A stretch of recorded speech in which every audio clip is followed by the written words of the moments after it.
So good evening everybody. आज हम लोग सिंथेसिस का अगला पार्ट एडजेक्टिव का प्रयोग करके इसे कंप्लीट करेंगे। क्या है एडजेक्टिव? देखो, जब दोनों वाक्यों में से किसी एक वाक्य में ऐसे विशेषण यानी कि एडजेक्टिव का प्रयोग हुआ हो जो दूसरे वाक्य में आए हुए नाउन की विशेषता प्रकट करता हो। जो शब्द जिस नाउन की विशेषता बताता है उस विशेषण को उस नाउन के पहले रखकर क्या करते हैं, हम सिंथेसिस बना सकते हैं। जैसे एक सेंटेंस लिखा हुआ है, the police caught a thief. Police ने एक क्या है, चोर को पकड़ा। The thief was notorious. चोर कैसा था? नोटोरियस था। जिस तरीके से हम लोग बना रहे हैं, में रिपीटेशन को हमने फॉलो किया हुआ है और रिपीटेशन हटा करके ही हम लोग क्या कर रहे हैं, सिंथेसिस कर रहे हैं। देखो, the police caught a thief. अच्छा, ये वाला देखो, ये थीफ क्या है, तो आप कहोगे इस थीफ का रिपीटेशन है, इसलिए मैंने इसको हटा दिया। ये वॉच इस थीफ के लिए काम करने वाली वर्ब है, आपने इसको हटा दिया। क्या बचा आपके पास में? नोटोरियस। अच्छा, एक सेंटेंस जो भी आप लिखते हैं ना, उसका एक फॉर्मेट होता है, और फॉर्मेट क्या है कि किसी भी नाउन के पहले, याद रखो, हमेशा क्या लिखा जाता है? एक एडजेक्टिव। किसी भी नाउन के पहले क्या लिखा जाता है? एक एडजेक्टिव लिखा जाता है। एक एडजेक्टिव के पहले आप क्या लिख सकते हो? एक एडवर्ब लिख सकते हो। इस एडवर्ब के आगे भी तुम चाहो तो एडवर्ब एक और लिख सकते हो। यानी कि किसी भी नाउन के पहले हमेशा एक एडजेक्टिव लिखा जाता है। ये सेंटेंस लिखने का एक फॉर्मेट है। नोटोरियस अपने आप में क्या है? एक एडजेक्टिव है। थीफ क्या है? अपने आप में एक नाउन है। ओके, तो आप किस तरीके से सिंथेसिस बना सकते हो? द पुलिस कॉट आ।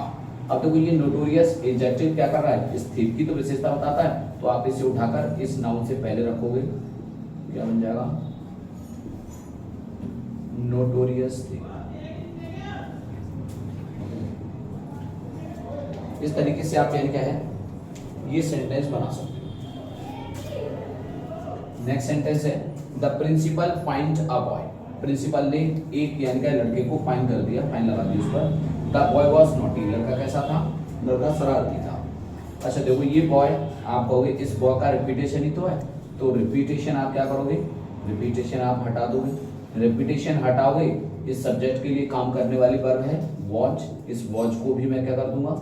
इसे भी हटा दूंगा। अच्छा, इसके बाद जो शब्द बचा है वो क्या है? अपने आप में एडजेक्टिव। अब आप ये जानते हैं कि एडजेक्टिव का प्लेस कहाँ पर होता है? नाउन के पहले। नाउन क्या है इसमें? बॉय। बॉय के पहले लिखोगे तो आप कहोगे इस जगह पर आप यानी क्या है, लिख सकते हो उसको।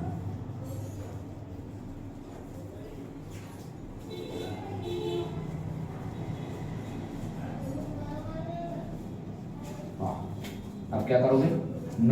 नोटी इस बॉय की विशेषता है, आप ये शब्द उस नाउन के पहले रखो।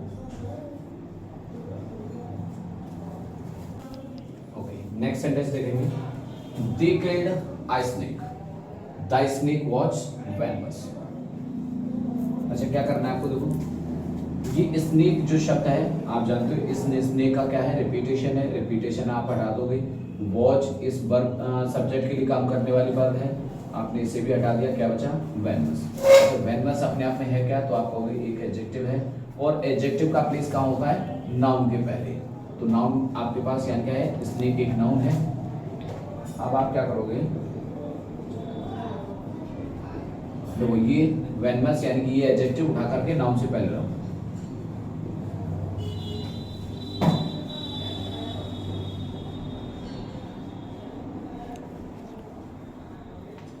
अच्छा, इसी प्रकार से देखो, नेक्स्ट सेंटेंस है, a boy came to my office. A boy came to my office, he was blind. अब देखो, इसमें भी आप वही करोगे, क्या? रिपीटेशन चेक करना है, कोई ऐसा वर्ड जो रिपीट हो रहा हो। देखो, ये ही क्या है, तो आप कहोगे a boy came to my office. एक बॉय मेरे ऑफिस में आया। ही वाज ब्लाइंड, वो अंधा था। ये ही किसका रिपीटेशन है? इस बॉय का। ओके, इसीलिए रिपीटेशन में हटा दूंगा।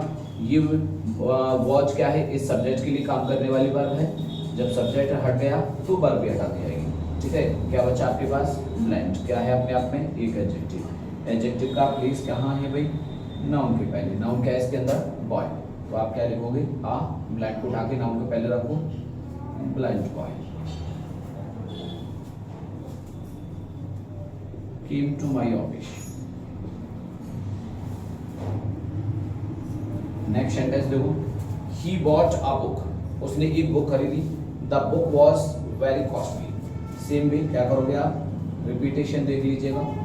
The boy, the book, the book क्या है, आपको इस बुक का रिपीटेशन है, आप इसे हटा दो। ये वॉच इस सब्जेक्ट के लिए काम करने वाले वर्ब है, आप क्या करोगे, इसको भी हटा दो। क्या बचा आपके पास में, वेरी कॉस्टली। अच्छा ये वेरी क्या है, आप कहोगे कॉस्टली की विशेषता है, कॉस्टली क्या है, आप कहोगे बुक की विशेषता है, इसलिए आप क्या करोगे, ये दोनों शब्दों को उठाकर एज इट इज रखोगे। हाँ देखो वेरी कॉस्टली, तो वेरी कॉस्टली को ही सीधा रखो, वेरी कॉस्टली। अब ये बुक आप इधर रखो। Next sentence, I saw a movie, मैंने एक मूवी देखी। The movie was very interesting. Okay, किस तरीके से चेंज करोगे, आई सॉ। हाँ अब देखो ये मूवी और यहाँ पर भी लिखा हुआ मूवी, तो ये सेम मूवी की तो बात हो रही है, इसका मतलब ये रिपीटेशन हुआ, हटा दीजिए। वॉच क्या है, इस सब्जेक्ट के लिए काम करने वाली वर्ब, इसे हटा दो। वेरी आप कहोगे इंटरेस्टिंग की विशेषता है, और इंटरेस्टिंग इस मूवी की विशेषता है, इसलिए आप क्या करोगे, ये दोनों शब्द उठा करके रखो, वेरी इंटरेस्टिंग, और ये रख दो इधर आके। इस प्रकार से आप यानी क्या रिपीटेशन के माध्यम से पूरा सिंथेसिस बगैर किसी रूल रेगुलेशन के कंप्लीट कर सकते हैं। ओके, अच्छा इसके बाद से क्या है, एंड का प्रयोग करके भी आप क्या कर सकते हो, सिंथेसिस बना सकते हैं, सिंपल सेंटेंस बना सकते हैं हम लोग। और किस प्रकार से बना सकते हैं, देखो क्या लिखा हुआ है, I want to buy a pen. Next sentence है, I want to buy a pencil also, यानी कि मैं एक पेन खरीदना चाहता हूँ, मैं एक पेंसिल भी खरीदना चाहता हूँ। इसका मतलब क्या हुआ, मैं भी, मेरे को पेंसिल भी खरीदनी है, मेरे को पेन भी खरीदना है, दोनों चीजें खरीदनी है, इसलिए मैं क्या करूंगा, दोनों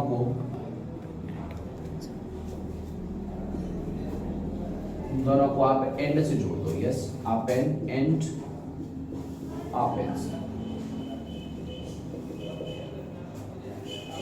नेक्स्ट सेंटेंस है, I saw a black cow, I saw a white cow also. इस तरीके से जोड़ सकते हो, तो आप कहोगे देखो आई सॉ अ ब्लैक। ओके, अच्छा मैंने यानी क्या है, देखो इस शब्द को लिख लिया, इसके बाद से आप क्या करोगे, देखो व्हाइट, तो आप कहोगे आई सॉ अ ब्लैक एंड, दोनों को एंड से जोड़ो।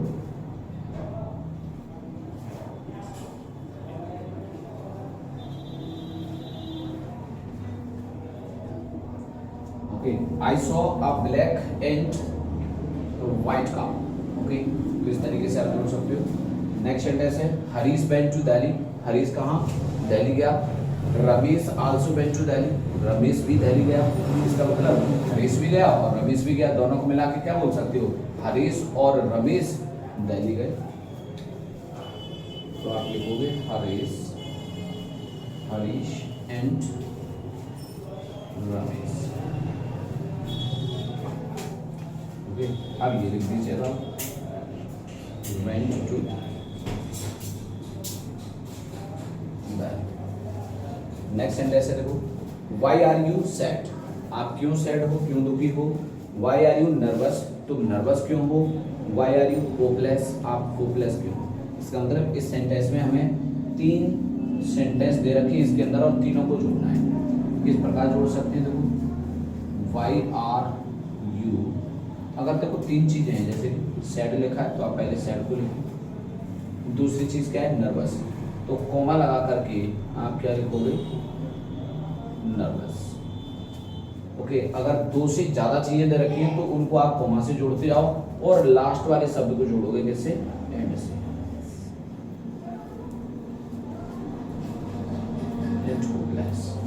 ओके, इस प्रकार से आपका यहाँ क्या है, एंड के प्रयोग से भी आप सेंटेंस को जोड़ सकते हो। ये आपके सिंपल सेंटेंसेस का आखिरी टॉपिक था। इससे आपके यानी क्या है, सभी सिंथेसिस के जो सिंपल टॉपिक हैं वो कंप्लीट हुए। इसकी आपको एक्सरसाइज करा दी जाएगी, आप खुद प्रैक्टिस कर सकते हो। कोई प्रॉब्लम हो तो आप कमेंट कर सकते हो। ओके, इसके बाद से आपको कॉम्प्लेक्स सेंटेंस और कंपाउंड जो है ना, वो आपको अगली वीडियो में कॉम्प्लेक्स सेंटेंस मिलेंगे।